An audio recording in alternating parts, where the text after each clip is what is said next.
6 mois après la présidentielle togolaise, les forces de sécurité sont toujours bien visibles dans la capitale du pays. Elles tentent tant bien que mal d'endiguer la protestation née après la victoire annoncée du président sortant Faure Gnassingbé. Les fervents partisans du changement ne relâchent pas la pression sur le pouvoir de Lomé. Dans cette petite guerre d'usure, aucun mort pour l'instant, mais la stratégie du pouvoir, c'est de mettre en garde les opposants par des arrestations exemplaires. Nous constatons de graves violations des droits de l'homme, des arrestations par-ci, par-là, des entraves à la liberté de manifestation, des poursuites, des intimidations, des menaces.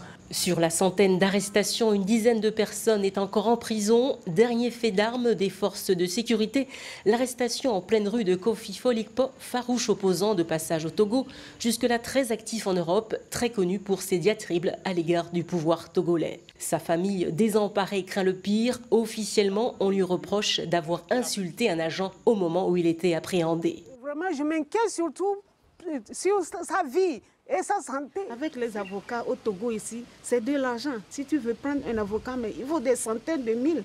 Et nous sommes pauvres, nous n'avons pas d'argent. Comment est-ce que nous allons faire présentement? Et notre frère est là-bas. Et vous voyez la condition dans laquelle il se trouve. Dans toutes les familles qui sont touchées par ces arrestations, c'est l'incompréhension. La nièce de cet homme a été arrêtée près de son domicile.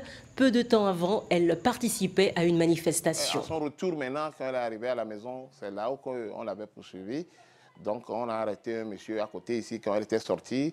Dans ce temps-là aussi, l'officier avait dit que la pensait là aussi. Et donc elle avait vu dans la foule. Du côté des autorités, on se défend en cherchant à tout prix à éviter tout mouvement insurrectionnel. On n'arrête pas pour arrêter, ce n'est pas des arrestations tous azimuts. Si vous constatez qu'il y a des voies de fait lors des manifestations, eh bien, il y a de fortes chances que vous soyez interpellé. Personne n'est à l'abri de la pression policière, pas même le leader des contestataires, Jean-Pierre Fabre, candidat malheureux de la dernière présidentielle. Il y a quelques jours, sa voiture officielle a été la cible de projectiles des forces de police.